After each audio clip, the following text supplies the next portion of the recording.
Well, we've been waiting all week for this. Welcome to Gillette Trade Debate, where our experts go inside 50 as they analyse the hottest trade topics in less than a minute. We've got our most senior writers on the job. Ashley Brown and Pete Ryan are here. And guys, we're going to get straight into it. Pete, you can open the batting. This one's gained a lot of interest. Ben McAvoy, were the Saints crazy to trade him? Short answer, Matt, no. Ash, I think it's crazy. Chris Palkin has actually managed to pull off a win-win-win for everyone, including Ben McAvoy. They've managed to get 2 picks and a New Zealander in Shane Savage. That'll help their marketing in New Zealand. Ben McAvoy in Cambodia jumped on the tuk-tuk, said, let's sign here. He knows that recycled ruckmen win premierships. Let's look. Hale, Ottens, Jolly, Mumford, the last 4 flags. It's not a bad record, so here's a chance again. Look, they borrowed the real estate adage, Pete. They sold high. The high part of the market when he was in demand. Get him off to Hawthorn where he'll be appreciated. Savage comes in, walk-up start to their starting midfield, particularly if Del Santo and Montagna go. And it just works for everybody. They've now got 3 picks inside the first 20, St Kilda. That is really good trading. Great base to rebuild. What I can't understand, though, Ash, is why don't they take the same aggressive approach when it comes to Del Santo? They're dilly-dallying around with Del. Madness. We'll talk more about Del Santo a little later. Will Dale Thomas give Carlton bang for their buck? Ash. Matty, have you seen the photoshopped image of him in the Carlton jumper? They love him. The fans love him. The number, whatever number they give him, Pete, they'll be walking out the door at Visy Park before too long. Look, good footballer, loves playing for Mick Malthouse. I see no downside. You say the fans love him. I'm not sure the Collingwood fans love him. We wait for that rematch. Ancient history now. His ankles are like Vitabrits. We don't know whether he's going to last for 4 years.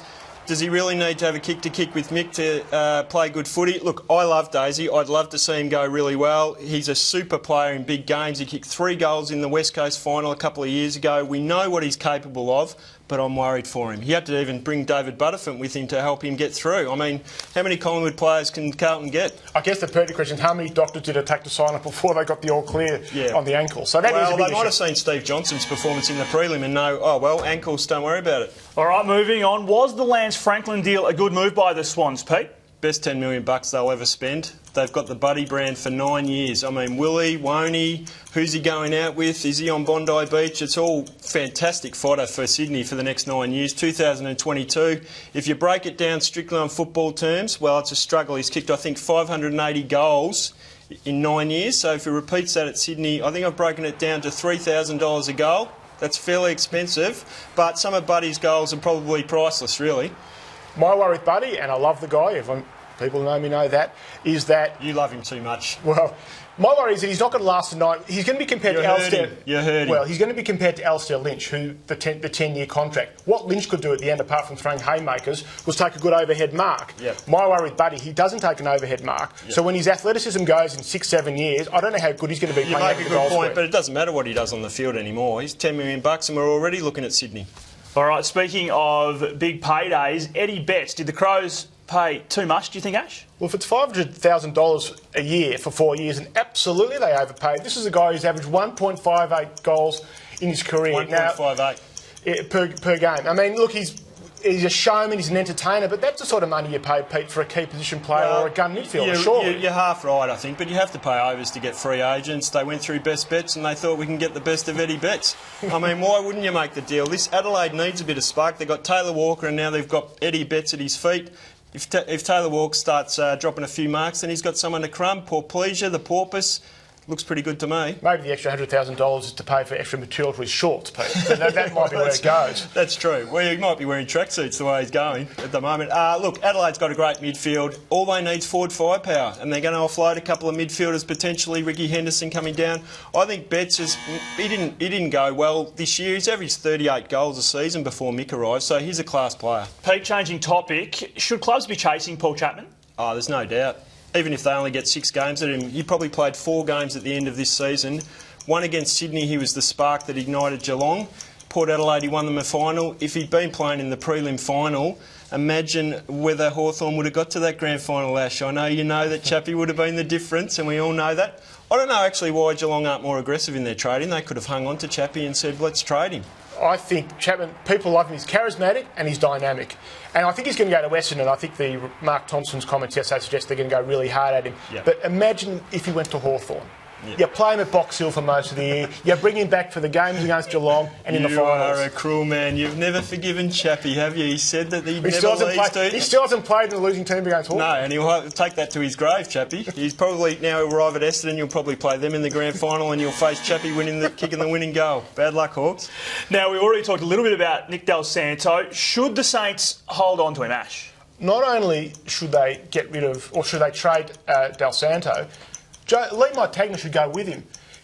Trade them out, get more draft picks. This is a team in a rebuild, and St Kilda supporters are prepared for the rebuild. So get on with it. And if Del Santo and Montagna aren't sure they're doing the right thing by St Kilda, gents, take yourselves off to Point Cook, go to Caroline Springs, wherever, have a coffee with Brian Lake, and he will tell you what you need to do for the next stage of your footy career. Good for the player, too simplistic though, Ash. Not good for the Saints. How's their midfield going to be without Del Santo and Montagna? They'll look like Melbourne's midfield. They couldn't even get it up forward this year. They have Jack Stevens as their premier midfielder. They'll have someone sitting on him. They'll have Shane Savage. They'll have Armitage. It's not exactly an inside 50 machine there. I don't know. I think St Kilda have to be very careful getting rid of both Montagna and Del Santo. I would move them on. Final topic, will Colin Sylvia be a game changer for Freo? What do you think? Look, I'm not a massive fan of Colin Sylvia, and I'll probably defer to you on him, Pete. You've seen more of him than me. But what we do know, if players who go to Freo or play in a Ross Lyon, they become better footballers. We also know with Fremantle that one thing they still probably lack is a bit of forward firepower. He's a very good inside 50 player. So I'd say on balance, it's probably a very good move for player and club that he made the move. Match winner Colin Sylvia, and he needed to get out of Melbourne. He's won 48. He's been part of a winning team 48 times in 157 games. The poor bloke needed a change. He goes to a grand finalist, a chance to win a premiership. Imagine if they had had Colin Sylvia inside 50 this year. His ball use at the end during the grand final would have been much better than anyone displayed on the day.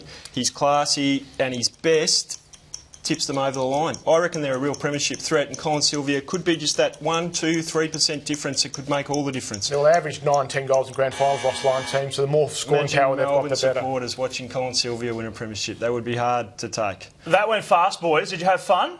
Well, trade's fun. Trade is fun, actually. It's the best time of the year if you're barracking for a team that's not made the finals. We'll leave it to you at home to judge who won. Use the hashtag Trade Debate. We are all on Twitter. You can join the conversation all weekend using that hashtag Trade Debate. Our thanks to Peter Ryan and Ashley Brown. You have been watching the Gillette Trade Debate. Back for another one next Friday. See ya.